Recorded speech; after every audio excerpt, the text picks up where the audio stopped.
जनप्रतिनिधि लोग, पार्षद या प्रधान, वहां का आंगनबाड़ी, आशा वर्कर, लेखपाल, सिविल डिफेंस या नेहरू युवा केंद्र से जुड़े हुए जो पदाधिकारी हैं, ऐसे अलग अलग संगठनों को मिलाकर के लगभग 8 से 10 लोगों की एक निगरानी समिति हर एक ग्राम पंचायत में बनी हुई है। इसका उपयोग हम शेष अन्य समय में स्वच्छता, सैनिटाइजेशन और फॉगिंग आदि की देखरेख में या ग्रामीण क्षेत्र में या शहरी क्षेत्र में गरीबों को जो खाद्यान्न वितरण हो रहा है उसमें भी इनको हम उपयोग करते थे कि आप लोग इसको अपने सामने वितरित करवाएंगे जिससे कहीं कोई समस्या ना मिले। हम लोगों ने इसको 3 मई से ही एक्टिव करवा दिया था कि आप लोगों को 2 काम करना है। हर एक निगरानी समिति के पास इंफ्रारेड थर्मामीटर, पल्स ऑक्सीमीटर और सैनिटाइजर की व्यवस्था, मास्क आदि पहले उन्हें उपलब्ध करा दिए गए और उन सब के पास ये व्यवस्था कि उनको एक ओर से जाना है, क्योंकि लगभग 1 लाख के आसपास हमारे पास राजस्व गांव है। अब ग्राम पंचायत, एक ग्राम पंचायत में कई राजस्व गांव होते हैं, राजस्व गांव में भी कई पूर्वे होते हैं, इसलिए उनसे कहा गया कि आप लोग राजस्व गांव को केंद्रित करते हुए स्क्रीनिंग की कार्रवाई करें, संदिग्ध और हर लक्षण युक्त व्यक्ति को चिन्हित करके उनको सूची बनाइए। सूची बनाने के बाद उनको एक एक मेडिकल किट उपलब्ध कराइए और ये सूची उसी दिन आप ICCC में जनपद के अंदर पहुंचवाइए, जिससे जिले के अंदर ICCC के साथ उसका सत्यापन किया जा सके। ICCC उसका सत्यापन कर ही रहा है, लेकिन मैंने इधर ये भी कहा है कि आप उस ICCC को मिलने वाली उस सूची के एक प्रति स्थानीय जनप्रतिनिधियों को भी उपलब्ध करवाइए। वे भी इस बात का सत्यापन कर लें कि मेडिकल किट उन लोगों तक मिल रहा है कि नहीं मिल रहा है। और ये सूची RRT, रैपिड रिस्पांस टीम एक हमारी है, जो वहां जाकर के जितने लक्षण युक्त और संदिग्ध मामले हैं सबका एंटीजन टेस्ट करें। ये व्यापक पैमाने पर ग्रामीण क्षेत्र में कार्य प्रारंभ हुआ है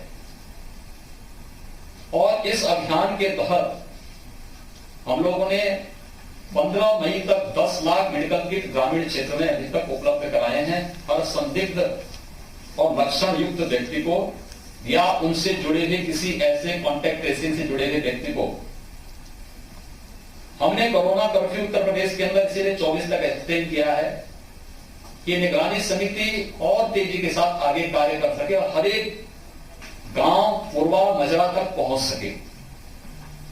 और ये स्क्रीनिंग की कार्रवाई, टेस्टिंग की कार्रवाई निरंतर चल रही है।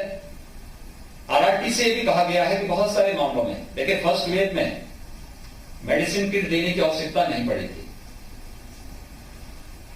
फर्स्ट वेव में केवल गांव में संक्रमण उतना नहीं था, लेकिन उन लोगों ने वहां पर होम आइसोलेशन में रह करके, केवल ऑब्जर्वेशन में रह करके उन लोगों को, ज्यादातर लोग ठीक हुए थे, जिनको आवश्यकता पड़ती थी उन्हें हम L1 फैसिलिटी के हॉस्पिटल में लेकर के आते थे और L1 फैसिलिटी के हॉस्पिटल में उनको सामान्य ऑब्जर्वेशन में रख करके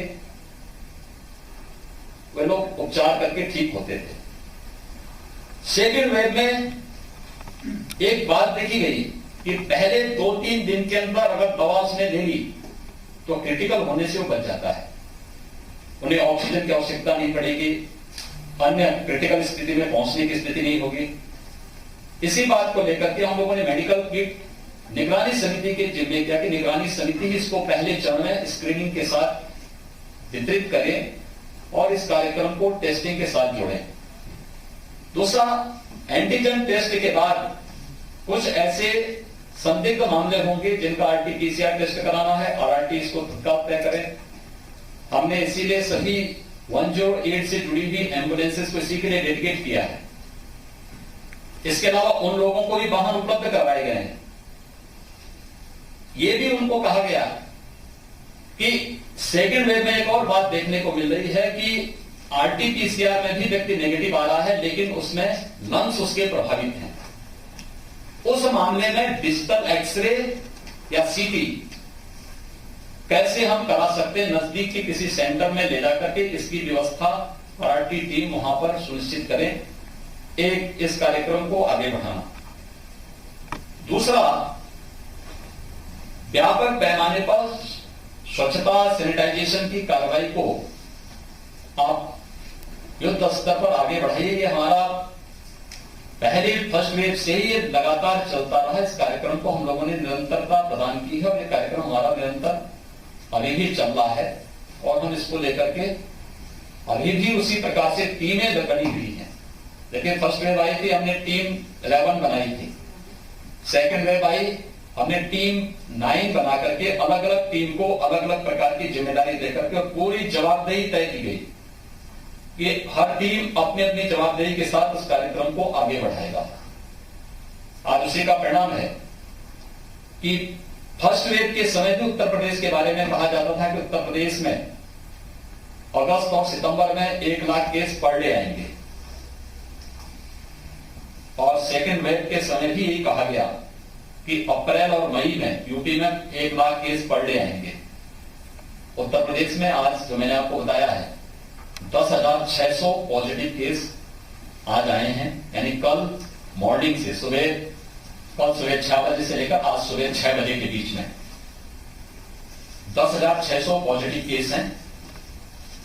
और जो हमारे पास एक्टिव केस थे यूपी के अंदर, लगातार उसमें कमी हुई है। हमारे प्रदेश की वर्तमान में जब ये पीक में था, पॉजिटिविटी रेट लगभग 22% तक गया था, आज ये घट करके 5 से नीचे है। CFR हमारा 1% के आसपास अभी भी बना हुआ है। ये उत्तर प्रदेश की एक सामान्य स्थिति जो आपके सामने मुझे रखनी थी, ये सामान्य स्थिति है। रही बात वैक्सीनेशन की, उत्तर प्रदेश आज 1.5 करोड़ वैक्सीन प्रदेश के अंदर प्रदेश के नागरिकों को उपलब्ध करवा चुका है। अब ये 1.5 करोड़ लोगों को वैक्सीन अब तक हम उपलब्ध उत्तर प्रदेश के अंदर करवा चुके हैं, लेकिन इस कार्यक्रम को आगे बढ़ाने की भी दिशा में हम लोगों ने प्रयास प्रारंभ किया है। जैसे 45 से ऊपर हर व्यक्ति को भारत सरकार मुफ्त में वैक्सीन उपलब्ध करा रही है, उसके लिए गाइडलाइन भारत सरकार ने बनाई है। उस गाइडलाइन को हम लोग फॉलो कर रहे हैं। उसी के अनुसार वेस्टेज कम से कम हो। जब 16 जनवरी से हेल्थ वर्कर को वैक्सीन प्रारंभ हुई थी तो वेस्टेज का जो प्रतिशत था वह 21-22% तक था। आज वह घट करके 2 और 3 के बीच में आया है। हम लोगों ने 1 मई से प्रदेश के अंदर 18 से 44 आयु वर्ग को भी वैक्सीन देना प्रारंभ किया है। हम लोगों ने पहले चरण में उन 9 जनपदों को लिया था जहां पर पॉजिटिविटी रेट सर्वाधिक थी और जहां पे ज्यादा एक्टिव केस थे। फिर उसके दायरे को बढ़ाया गया। हम लोग कल से 23 ऐसे जनपदों में वैक्सीन 18 से 44 के बीच में वैक्सीन देने की कार्रवाई प्रारंभ करने जा रहे हैं। हमारे सभी 18 जितने भी ये 18 जो कमिश्नरी हेडक्वार्टर हैं, गौतम बुद्ध नगर समेत प्रदेश के अंदर जो हमारे नगर निगम हैं, इनमें वैक्सीनेशन की हमारी कार्रवाई चल रही है और उसमें वैक्सीनेशन के कार्यक्रम को हम युद्ध स्तर पर आगे बढ़ा रहे हैं। हमने ग्लोबल टेंडर भी वैक्सीन के लिए जारी किया है। पिरियड में 6 कंपनियों ने इसमें भाग लिया था और उस पर उन लोगों की कुछ क्वेरीज थी, उसको आगे बढ़ा करके हम लोग उसको आगे बढ़ा रहे हैं। लेकिन भारत सरकार वैक्सीन की आपूर्ति अभी हमारे पास जिस तरीके से हम लोग वैक्सीन के कार्यक्रम को चला रहे हैं और जो उपलब्धता है उसके अनुसार वैक्सीन कि हमने अपने सेंटर भी बनाए हैं जो वेस्टेज तक पहुंचाने की इस कार्रवाई को हम आगे बढ़ा रहे हैं।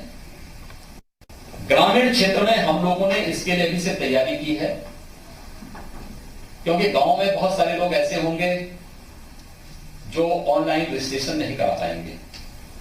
कुछ दिव्यांगजन होंगे, बुजुर्ग होंगे। हमारे यहां हर ग्राम पंचायत में कॉमन सर्विस सेंटर है, नगरीय क्षेत्रों में भी है। हमने कॉमन सर्विस सेंटर को हम फोकस कर रहे हैं और उसको हम एक्टिव करके हमारा प्रयास है कि हम ग्रामीण क्षेत्र में इसके बाद इसको फोकस करेंगे कि वैक्सीन के लिए रजिस्ट्रेशन की कार्रवाई कॉमन सर्विस सेंटर के माध्यम से वहीं पर ऑब्जर्वेशन एरिया, वेटिंग एरिया ये तय करते हुए वहीं पर टीम हमारी जाएंगी और टीम वहीं पर उनको वैक्सीन देने की कार्रवाई को आगे बढ़ाएगी। उत्तर प्रदेश वैक्सीनेशन के इस कार्यक्रम को युद्ध स्तर पर आगे बढ़ाने का कार्य कर रहा है। जो आशंकाएं पहले व्यक्त की जा रही थी और जो चिंता आपकी है, मुझे लगता है कि उन आशंकाओं से ये चिंता भी स्वाभाविक रूप से निकलेगी। लेकिन मैं स्वयं 9 मई से फील्ड में हूं और 8-9 मई से मैं 7 मई से फील्ड में हूं। मैं मुरादाबाद के ही गांव में गया था, बरेली में भी गांव में गया था, वाराणसी में भी गया था, गोरखपुर में भी गया था, अलीगढ़, मथुरा, आगरा और जिन 5 जनपदों का आज और कल मेरा दौरा है, यहां पर भी ग्रामीण क्षेत्र का भी मैं भ्रमण करने वाला हूं, देख रहा हूं। ये सच है कि इसमें अवेयरनेस की आवश्यकता है और लोग ग्रामीण क्षेत्र में इसके बारे में खूब अवेयर भी हैं, जागरूक हैं। हाँ, टेस्ट के बारे में जो एक बात कही गई कि टेस्ट कराने से लोग परहेज कर रहे हैं, लेकिन जब आरआरटी की टीम वहां जाएगी, वहां उनके पास जा रही है, लोग टेस्ट करवा रहे हैं। ये पहली व्यवस्था हमने पीएससी और सीएससी में दी थी, तो हमने कहा नहीं, पीएससी सीएससी में कोई नहीं आएगा, क्योंकि कोई पीएससी किसी के लिए 1 किलोमीटर पर है, किसी के लिए 10 किलोमीटर भी है। और इस समय जो माहौल उनके सामने होगा, उनको देखते हुए उनको वहां बुलाना नहीं, भीड़ नहीं होना चाहिए, बल्कि हमारी टीम उन तक पहुंचे।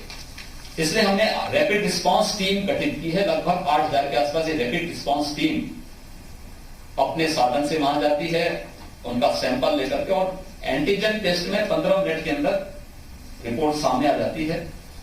तो ये सारी चीजें वहां पर देने का कार्य युद्ध स्तर पर इसको आगे करने का कार्य किया जा रहा है और लोग वहां पे करा भी रहे हैं। हम लोगों ने इस अभियान में जो ऐसे लक्षण युक्त और संदिग्ध मामले अब तक हमें 15 मई तक मिले थे, लगभग 3 लाख से ऊपर थे, तो इन लोगों का सबका टेस्ट भी कराया है ग्रामीण क्षेत्र में। और इनका टेस्ट कराने के साथ इन लोगों को, सभी लोगों को मेडिकल किट भी वहां पर उससे पहले ही निगरानी समिति उपलब्ध करवा चुकी थी। ये कार्रवाई हमारे प्रदेश के अंदर अब तक की चल रही है और इसीलिए हम लोगों ने गांव की तरफ मई प्रथम सप्ताह में ही रुख करते हुए व्यापक पैमाने पर इस कार्यक्रम को आगे बढ़ाया। हमने 3rd वेव की भी तैयारी की है और इसलिए की है क्योंकि उत्तर प्रदेश तो पहले से ही हमारे 38 जनपद ऐसे हैं जहां पर हमने इंसेफ्लाइटिस को लड़ते समय इसके लिए व्यापक कार्य योजना बनाई है और पिछले 3-4 वर्षों के अंदर आपने इंसेफ्लाइटिस के खिलाफ उत्तर प्रदेश की लड़ाई को देखा होगा। उत्तर प्रदेश के अंदर इंसेफ्लाइटिस 1977 से लेकर के 2017 तक हर वर्ष 1200 से 1500 बच्चों की मौत होती थी इंसेफ्लाइटिस से। और अगर आप विगत वर्ष के आंकड़े देखेंगे तो कुल 63 मौतें हुई थी। हम लोगों ने वहां पे 7-8 विभागों को मिलाकर के एक समन्वय समिति बनाई है जो एक साथ जनपद में भी और ग्रामीण क्षेत्र में भी काम करती है। जो सबसे ज्यादा प्रभावित क्षेत्र थे इसके, कुशीनगर, देवरिया, महाराजगंज, गोरखपुर, सिद्धार्थनगर, संत कबीरनगर, बस्ती, इन 7 जनपदों में गोरखपुर के मेडिकल कॉलेज में तो लगभग 150 से ज्यादा बेड्स हमारे पास पीकू के हैं, पीडियाट्रिक्स के, आईसीयू के हैं। और हर डिस्ट्रिक्ट हॉस्पिटल में भी हम लोगों ने 12 से 15 बेड का टीपू का निर्माण पहले ही किया है, उसको एक्टिव वहां पर वो बेहतर तरीके से पिछले 3 वर्षों से अपनी सेवाएं दे रहा है। ग्रामीण क्षेत्र के सीएससी को भी हमने इसके साथ जोड़ा है। पीडियाट्रिशियन जितने हैं उनकी ट्रेनिंग की कार्रवाई, टेक्नीशियन उनकी पैरामेडिक्स हैं उनकी ट्रेनिंग की कार्रवाई इसके साथ की है।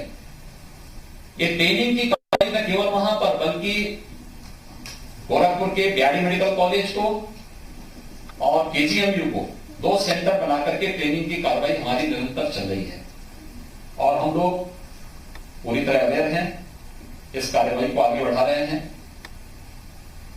ब्लैक फंगस पोस्ट कोविड जो पेशेंट है उनकी भी एक समस्या आई है और उत्तर प्रदेश सरकार ने भी एक एडवाइजरी जारी की है पूरे प्रदेश के अंदर और इसका एक वर्चुअल ट्रेनिंग के कार्यक्रम को भी कल हम लोगों ने संपन्न किया है, जिसमें हर मेडिकल कॉलेज को, हर डिस्ट्रिक्ट हॉस्पिटल को और हर एक जो सीएमओ को इसके साथ जोड़ करके उत्तर प्रदेश ने अपने विशेषज्ञों की एक टीम पहले ही गठित की हुई है, जो हमें फर्स्ट वेव में भी इसके बारे में सलाह देती थी और सेकेंड वेव में भी जिन लोगों का हम लोगों को के साथ निरंतर इंटरेक्शन होता है, उनके सुझाव समय समय पे हमें मिलते रहते हैं, उन्हीं के पास हमने इस मामले को भेजा था। तो उन्होंने जो एक एडवाइजरी एक जो सुझाव दिए थे उसी के आधार पर राज्य सरकार ने एक एडवाइजरी जारी की और कल शाम को ही ट्रेनिंग की कार्रवाई प्रदेश के अंदर संपन्न हुई है। इसके मुफ्त में उपचार की व्यवस्था की कार्रवाई हम लोगों ने प्रारंभ करने की कार्रवाई प्रारंभ की है और इन सभी स्थितियों के बारे में निरंतर हर एक जनपद के संपर्क में हम लोग हैं और इस कार्यक्रम को भी हम लोग आगे बढ़ाने का कार्य कर रहे हैं। ये उत्तर प्रदेश के अंदर कोविड और उससे संबंधित कुछ मामले थे जिसको लेकर के हम लोगों ने ये चीजें अभी तक प्रदेश के अंदर की हैं और विश्वास है कि हम लोग सेकेंड वेव पर भी पूरी प्रभावी नियंत्रण करने में सफल होंगे और थर्ड वेव के बारे में भी हम लोग पूरी तरह तैयार हैं, उसको हम लोग पूरे उसके साथ नियंत्रित करने का पूरा प्रयास करेंगे।